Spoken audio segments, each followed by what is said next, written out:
Halo pemirsa, Layar Tube 17. Apa kabar? Kali ini Layar Tube 17 akan merangkum film yang berjudul The Monkey King yang pertama. Film yang dirilis pada tahun 2014 ini disutradarai oleh Chiang Pusi, dan para pemerannya ada Donnie Yen, Aaron Kwok, dan Chow Yun Fat. Tak perlu berlama-lama lagi selama menyaksikan.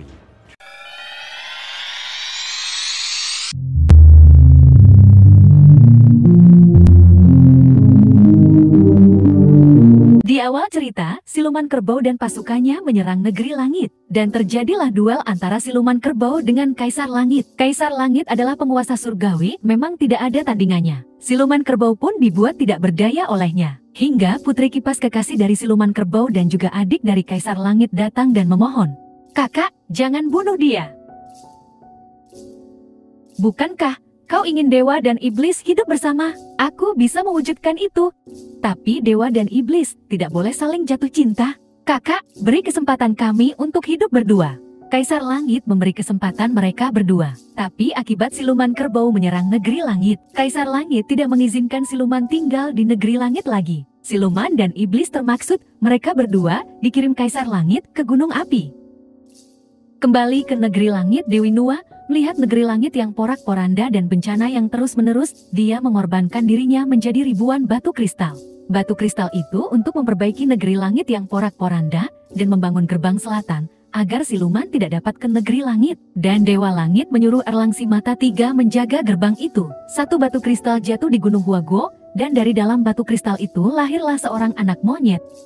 Suatu hari seekor rubah melihat batu kristal itu, kemudian dia mendekati batu itu. Rubah merasa tertarik dengan apa yang ada di dalam batu kristal itu. Kemudian rubah mencoba memegang batu kristal, tapi yang terjadi tangan rubah seperti terbakar, dan rubah terlempar, sampai asap hitam datang menolongnya. Cerita selanjutnya, di mana Dewi Guanyin mendatangi Guru Putih. "Ada apa Dewi Guanyin?" "Aku kesini karena Kera Sakti, dilahir dari batu Nuwa. Jika diajar dan dilatih dengan benar, dia akan berguna bagi umat manusia. Tapi kera ini lahir dari kebajikan dan keburukan. Hamba takut. Oleh karena itulah, kamu diminta mengajari dengan benar. Di mana hamba bisa menemui? Di Gunung Huaguo. Dan di Gunung Huaguo ini lah Kera Sakti itu tinggal bersama kera-kera yang lain. Tempat mereka mencari makan dan bermain. Dan tibalah Guru Putih di Gunung Huaguo." "Kau tidak apa-apa, kawan." "Dia mati. Dari mana kau tahu dia mati? Kau kan bukan dia." "Ajari aku, ajari. Kau sungguh ingin belajar. Oke, ikut denganku." Kera Sakti itu pun akhirnya ikut ke negeri langit, tempat di mana Guru Putih juga tinggal.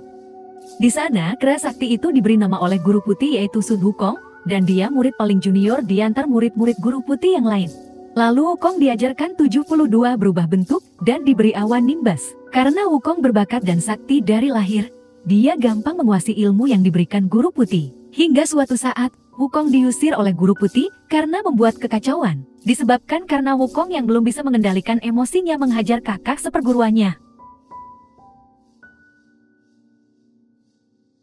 "Wukong, kau sudah bangun. Apa yang kamu lihat tadi bukan mimpi. Itu takdir hidup. Kau disambar petir atau ditiup angin kencang. Jika kau masih selamat, kau akan hidup sampai kiamat. Dan sebaliknya, jika kau terbakar, kau akan musnah. Itu tergantung padamu. Itulah takdirmu." "Guru, tergantung padaku sendiri. Apa kau ingin aku pergi?"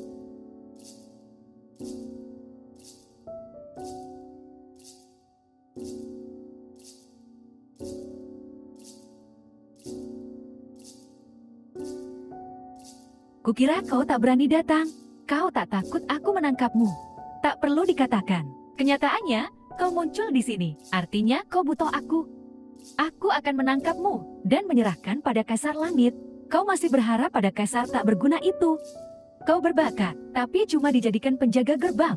Kau tak perlu banyak bicara, kau juga membutuhkan aku. Jika kau menyerang Istana Langit, aku tak peduli. Kau perlu tahu, tidak ada satupun iblis yang mampu menembus gerbang selatan. Kau akan hancur menjadi abu. Kera kristal itu yang akan menjadi senjata kami."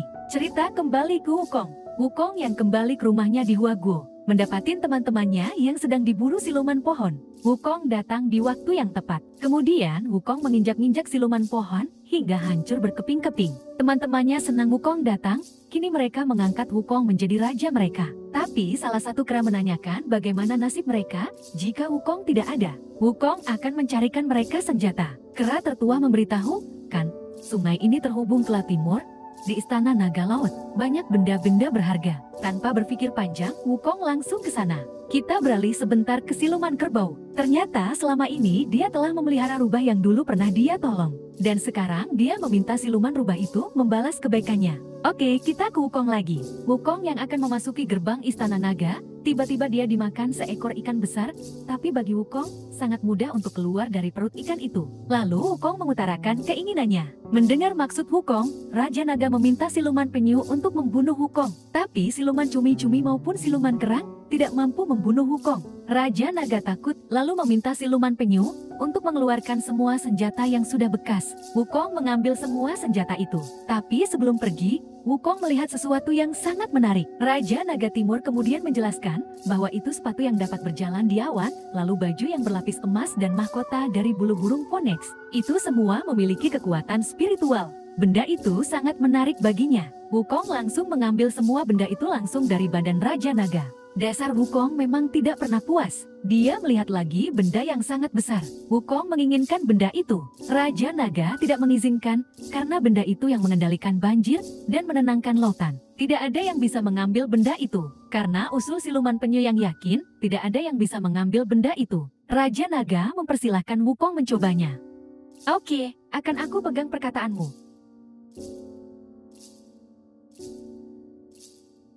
Mengecil.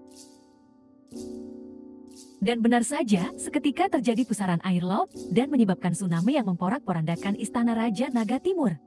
Kera kristal lah yang menyebabkan tsunami ini. 2 tanda sudah terjadi dari 3 tanda.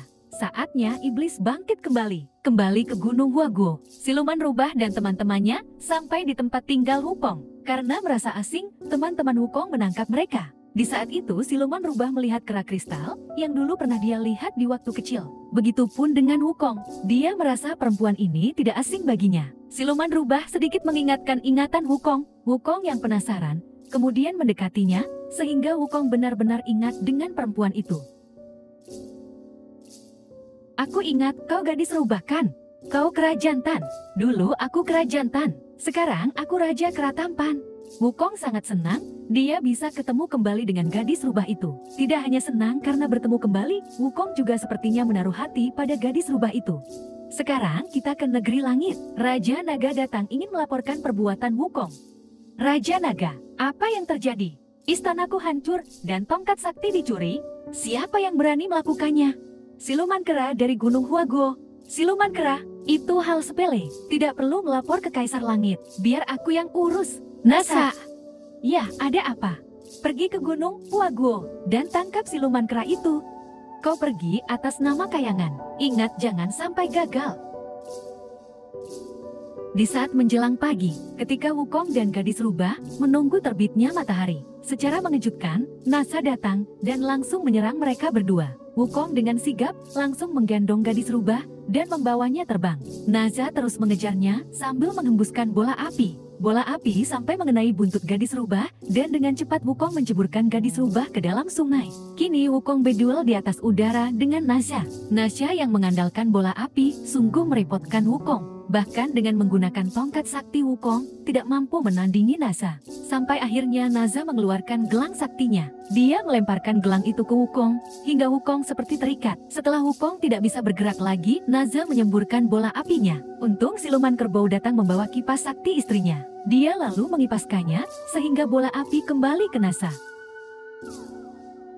Kau tidak apa-apa. Yang mulia, siapa kau? Dia Raja Iblis, siluman kerbau. Terima kasih. Tidak apa-apa, aku hanya benci ketidakadilan.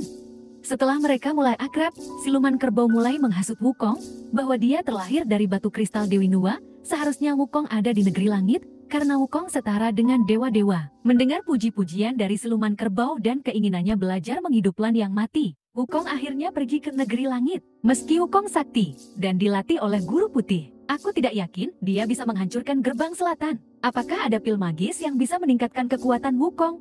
Tapi jika Wukong punya kekuatan itu, apa kamu yakin dia masih mendengarkanmu? Aku akan menghasutnya agar dia benci Kaisar Langit. Sisanya kamu yang urus.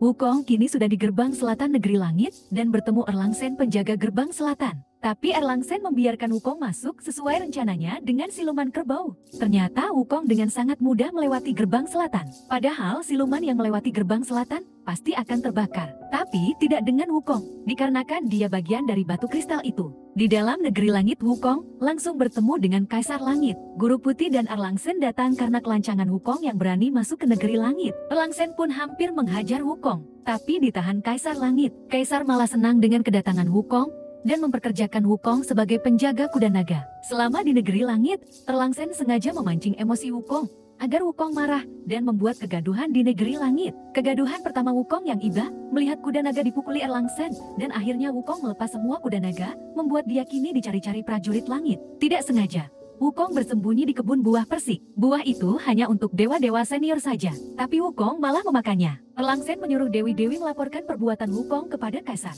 Mendengar perkataan Erlangsen, Wukong lalu mencolok mata Erlangsen. Erlangsen lalu melemparkan tombaknya, tapi tiba-tiba Kaisar Langit menangkap tombak Erlangsen. Erlangsen yang melihat langsung berlutut meminta maaf. Kaisar itu marah, kenapa Erlangsen tidak mau memberi Wukong sedikit buah persik, sambil memukuli kepala Erlangsen. Tidak berapa lama Erlangsen mengetahui bahwa itu Wukong yang menyamar menjadi Kaisar Langit. Dasar siluman kera, beraninya kau menyamar menjadi kaisar. Aku hajar kau. Kini situasinya bergantian. Erlangsen menyamar menjadi dewi penjaga pil mujarab. Siapa yang memakan pil itu sama saja berlatih ribuan tahun. Erlangsen sengaja membuat Wukong penasaran, lalu mencoba mencuri pil mujarab itu. Guru Putih tahu Wukong berada di ruang tempat pembuatan pil mujarab. Dia lalu menarik Wukong dengan tali yang dialiri listrik. Erlangsen datang dengan para prajuritnya, langsung memukuli Wukong. Bahkan Erlangsen mencambuk Wukong sampai terlempar ke bibir kuali yang berisi api yang sangat panas. Wukong, jangan, itu api samadi, bisa membunuhmu. Masuklah ke sana, bodoh. Wukong pun nekat lompat ke dalam kuali yang berisikan api samada. Tapi Wukong memang benar sakti api samada tidak dapat membakar Wukong, malah api samada menjadi kekuatan baru Wukong. Wukong juga memakan 3 pil mujarab, membuat kekuatan Wukong jadi berlipat-lipat ganda. Setelah itu Wukong keluar dari kuali, langsung menghajar Erlangsen, sampai dia kabur kewalahan menghadapi Wukong. Wukong mengejarnya sampai ke bumi. Sesampai di bumi di Gunung Huaguo, Wukong mendapatkan teman-temannya telah mati. Termaksud gadis rubah juga ikut mati dibunuh. Wukong sangat sedih, hingga dia berusaha untuk bisa menghidupkan kembali teman-temannya dan gadis rubah. Hingga akhirnya siluman kerbau datang mencoba menghasut Wukong. Tentara langit yang membunuhnya. Tentara langit, kenapa?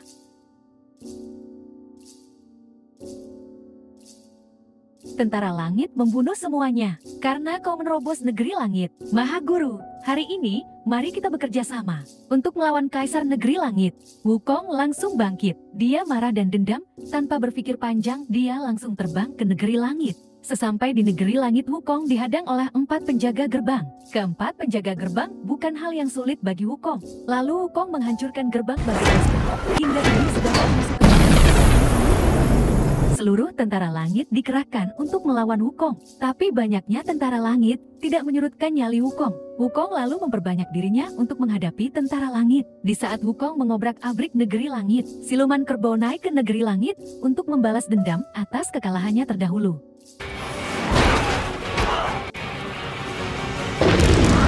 Cerita selanjutnya, Kaisar Langit berubah menjadi naga dan menyerang Wukong. Di sisi lain, siluman kerbau bersama anak buahnya membasmi tentara langit. Kaisar Langit memberi kesempatan terakhir buat Wukong, tapi Wukong tidak memperdulikan lagi. Di sisi lain, Guru Putih datang dan langsung menghadapi siluman kerbau. Siluman kerbau menggunakan asap hitamnya untuk mencekik leher Guru Putih sampai mati. Wukong melihat gurunya mati, baru dia tersadarkan siapa yang membunuh teman-temannya dan gadis rubah. Kini giliran Kaisar Langit yang berubah menjadi naga kalah di tangan siluman kerbau. Siluman kerbau memiliki senjata yaitu kampak yang dapat membakar siapa saja yang kena tebasannya. Kini Wukong yang terselimuti asap hitam siluman kerbau kembali memperbanyak dirinya. Lalu Wukong menyerang siluman kera yang sedang duduk di kursi Kaisar Langit. Siluman kerbau lalu menebaskan kampaknya, tapi masih bisa ditangkis Wukong. Mereka berdua berkelahi sambil terbang, dan ada saat siluman kerbau berhasil menangkap tongkat Wukong dan memukul kepalanya. Lalu Wukong seperti berada di alam baka. Dia hanya melihat dirinya sendiri. Setelah itu, Dewi Kuan Yin datang menghampiri Wukong. Wukong, apa yang kamu lihat? Aku melihat diriku, tapi aku tidak melihat kebenaran pada diriku. Jika kau dilahirkan untuk tidak mati, kau akan mengalami malapetaka yang tidak terkira. Jika kau berulang kali melakukan kejahatan, lalu apa gunanya hidup? Lalu Wukong seperti hidup baru lagi dan semangat lagi. Wukong lalu menangkap tongkatnya yang ada pada siluman kerbau. Kemudian dipukulkan ke dada siluman kerbau. Siluman kerbau tidak mau kalah, dia maju lagi, hingga terjadi saling serang dengan senjata masing-masing. Saling serang di antara mereka berdua, berlangsung alot. Tapi Wukong berhasil memukul 2-3 kali wajah siluman kerbau. Siluman kerbau bertambah marah, kemudian dia merubah bentuk menjadi kerbau raksasa. Wukong tidak mau kalah, dia juga merubah bentuknya menjadi kera raksasa. Wukong lalu menangkap kaki siluman kerbau, lalu dia putar-putarkan, hingga siluman kerbau terlempar ke bangunan dan tembok. Siluman kerbau belum mau menyerah, dia maju lagi. Kini Wukong menangkap tanduknya, dia putar-putarkan lagi, bahkan lebih kencang, lalu dia lemparkan ke bumi, sampai satu tanduk siluman kerbau patah. Di akhir cerita, Wukong yang mencoba memperbaiki negeri langit yang sudah hancur. Buddha dan mengatakan semua itu, sia-sia, Wukong tidak akan bisa memperbaikinya. Tapi Wukong harus bertanggung jawab. Atas perbuatannya, Wukong harus dikurung di Gunung Lima Jari selama 500 tahun, sampai ada seorang biksu yang datang menolongnya. Oke pemirsa, sekian dulu rangkuman filmnya. Sampai jumpa di rangkuman film selanjutnya yaitu The Monkey King kedua.